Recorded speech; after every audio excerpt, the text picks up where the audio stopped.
আসসালামু আলাইকুম, সবাইকে স্বাগতম আমাদের power sector job preparation IT ক্লাসে। আজকে আমরা সম্প্রতি হয়ে যাওয়া বিসিএসসি এসিস্ট্যান্ট ইঞ্জিনিয়ার ট্রিপলি এর যে নিয়োগ পরীক্ষা হলো তার প্রশ্নপত্রের সমাধান দেখব। তো আজকে আমরা ট্রান্সমিশন লাইনের ভোল্টেজ রেগুলেশন রিলেটেড যে প্রবলেমটি এসেছিল 2025 সালের শুরুতেই, সেই প্রবলেমটি দেখব। তো আমরা আমাদের প্রিভিয়াস লেকচারে already DC circuit related problem solution করেছি। এসি সার্কিটের দুটি প্রবলেম ছিল, সেই দুটিও সলিউশন করেছি, এবং ট্রান্সফরমারের একটি প্রবলেম ছিল, তারপর মসফেটের একটি প্রবলেম ছিল, সেটা আমরা দেখেছি। তো এই লেকচারে আমরা ট্রান্সমিশন লাইন রিলেটেড প্রবলেমটা দেখব, আর এর পরবর্তী লেকচারে আমরা টেলিকমিউনিকেশনের যে প্রবলেমটা এসেছিল সেটা দেখব। তো শুরু করছি আমাদের আজকের ক্লাস। তো এটা খুবই কমন একটা প্রবলেম, এবং অনেক বেশি ইজি প্রবলেম বলা চলে। এই ধরনের প্রবলেম সচরাচর আসতে দেখা যায় না এতটা ইজি। তো আমরা প্রশ্নটা একটু দেখি, তাহলে আমরা বুঝতে পারবো। বলা হচ্ছে একটা সিঙ্গেল ফেজ 50 হার্জ জেনারেটর একটা ইন্ডাকটিভ লোডকে সাপ্লাই করছে। ঠিক আছে, তার মানে একটা ইন্ডাকটিভ লোড আছে আমার কাছে। তো সেই ইন্ডাকটিভ লোডকে একটা জেনারেটর সাপ্লাই করছে। কত? এই জেনারেটরের ফ্রিকোয়েন্সি হচ্ছে 50 হার্টজ, এবং এই ইন্ডাকটিভ লোডের পাওয়ার হচ্ছে 5 মেগাওয়াট অথবা 5000 কিলোওয়াট, এবং পাওয়ার ফ্যাক্টর হচ্ছে 0.707। আর ল্যাগিংই হবে, ইন্ডাকটিভ লোড কখনো লিডিং পাওয়ার ফ্যাক্টর হয় না। আচ্ছা, তো এই যে ট্রান্সমিশন লাইন যেই দূরত্বে সে সাপ্লাই করছে, এই ট্রান্সমিশন লাইনের দূরত্ব হচ্ছে 20 কিলোমিটার, অর্থাৎ সে 20 কিলোমিটার দূরে পাওয়ার সাপ্লাই করতেছে। লাইন রেজিস্ট্যান্স এন্ড ইন্ডাকটেন্সেস আর এত এত পার কিলোমিটার। দেখো, প্রতি কিলোমিটারে লাইনের রেজিস্ট্যান্স এত, রিঅ্যাকট্যান্স এত, তাই না? তাহলে 20 কিলোমিটারে কত? 20 কিলোমিটারে এই যে লাইন আছে, এই লাইনের একটা রেজিস্ট্যান্স আছে, রিঅ্যাকট্যান্স আছে। সেটা আমি কি করব, প্রতি কিলোমিটারের যে ভ্যালু, এটা দিয়ে গুণ করে আমরা কি করতে পারবো, পুরা লাইনের রেজিস্ট্যান্স রিঅ্যাকট্যান্স বের করতে পারবো। The voltage at the receiving and is required to be kept constant at 10 kilovolt. তার মানে এই রিসিভিং এন্ডে যে ভোল্টেজ, এই ভোল্টেজটা আমাকে 10 কেবি তে ফিক্স রাখতে হবে, আমাকে বাধ্য করে দিছে। এবং আমাকে বের করতে বলতেছে এই সেন্ডিং এন্ড জেনারেটর থেকে যে ভোল্টেজ পাঠাচ্ছে, এই সেন্ডিং এন্ড এর ভোল্টেজটা কত। ঠিক আছে, এবং বলতেছে এই যে সিস্টেমটা রান করতেছে তার ভোল্টেজ রেগুলেশন কত। তো আমরা জানি ট্রান্সমিশন লাইনের ভোল্টেজ রেগুলেশন মানে হচ্ছে sending and voltage minus receiving and voltage বা receiving and voltage, R percentage চাইলে 100 দিয়ে গুণ করতে হবে। Percentage of voltage regulation, VR receiving and voltage, receiving and voltage, sending and voltage.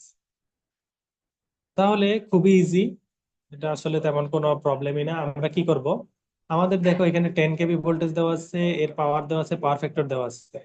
এটা ইউজ করে আমরা কি এখানে কারেন্ট বের করতে পারবো না?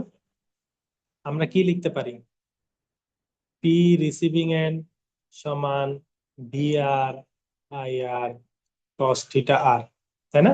তাহলে দেখো, এখান থেকে কিন্তু আমরা আই আর পেয়ে যাব।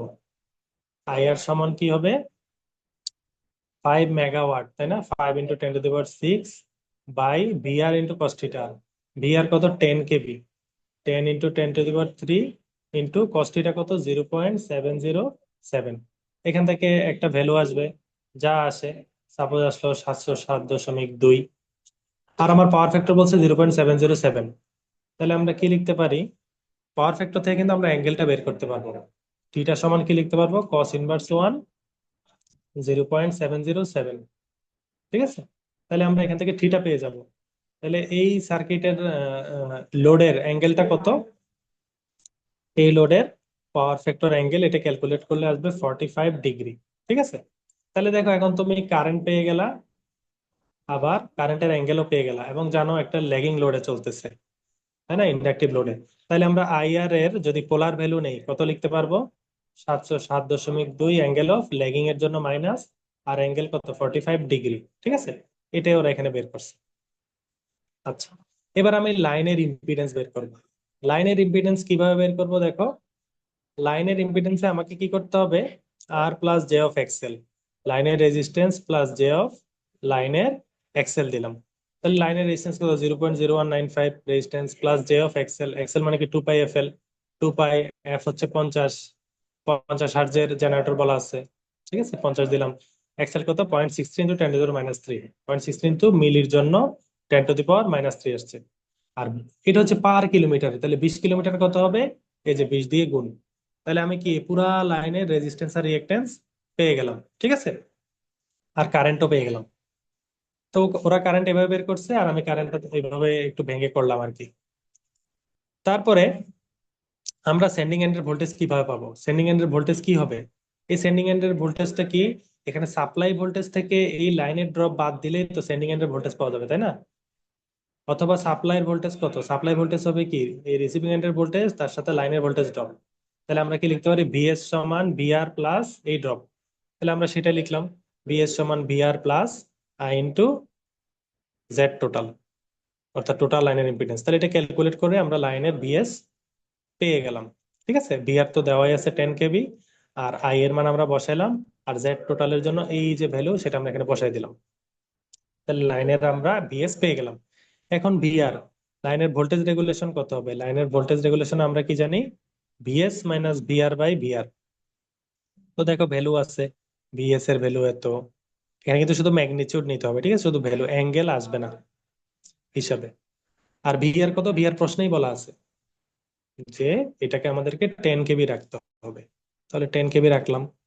আবার ভিআর 10 কেবি, এটা ক্যালকুলেট করার পর যে আসবে এটা হচ্ছে আমার ভোল্টেজ রেগুলেশন। আর এটাকে পার্সেন্টে নিতে চাইলে কি হবে? 100 দিয়ে গুণ করতে হবে। আর এটাই আমার অ্যান্সার। তো একটা জিনিস মনে রাখবে, ভোল্টেজ রেগুলেশন যত কম হবে তত ভালো। কারণ ভোল্টেজ রেগুলেশন মানে কি দেখো, লাইনে নো লোড থেকে ফুল লোডে ভোল্টেজ কতটুকু চেঞ্জ হয়। এই লাইনের ভোল্টেজ রেগুলেশন 23.055%। মানে হচ্ছে এখানে রিসিভিং এন্ডে কোনো লোড না থাকলে যা ভোল্টেজ পাওয়া যায়, এই লোডটা লাগাই দিলে, এই 5 মেগাওয়াট লোড লাগাই দিলে কি হয়, আগে যা ভোল্টেজ ছিল তার চেয়ে 23% ভোল্টেজ কমে যায়। ঠিক আছে, তাহলে এটা কম হলে ভালো হবে না? এই পার্সেন্ট আরো কম হলে কি নো লোডে যা ভোল্টেজ পাওয়া যাবে ফুল লোডে তাই পাওয়া যাবে। এটা যদি একদম 0% হয় তাহলে তো আরো ভালো, নো লোডে যা ভোল্টেজ পাওয়া যাবে ফুল লোডে তাই পাওয়া যাবে।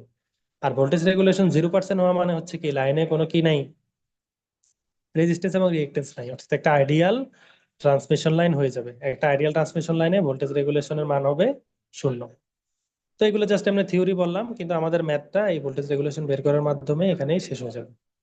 তো আমরা নেক্সট ক্লাসে আমাদের ট্রান্সমিশন টেলিকমিউনিকেশন রিলেটেড যে প্রবলেমটি এসেছিল সেটা নিয়ে আলোচনা করব।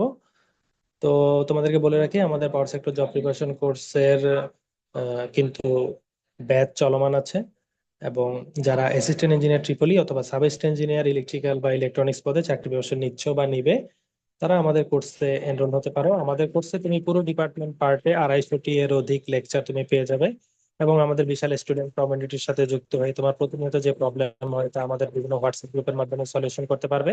এবং আমাদের ডেমো ক্লাসগুলো তোমরা এই 4 ইয়ার্স ইঞ্জিনিয়ারিং বিডি ইউটিউব চ্যানেলে দেখতে পারো। এছাড়া আমাদের অ্যাক্টিভিটি তোমরা এই ফেসবুক গ্রুপেও দেখতে পারবে। তো তুমি যদি ইন্টারেস্টেড হও, আমাদের হোয়াটসঅ্যাপ নাম্বার স্ক্রিনে দেখানো এই হোয়াটসঅ্যাপ নাম্বারে যোগাযোগ করে আমাদের কোর্সে এনরোল হয়ে যেতে পারো। ধন্যবাদ সবাইকে, আজকের ক্লাস এখানে শেষ করছি। আসসালামু আলাইকুম রহমতুল্লাহি ওয়া বারাকাতুহু।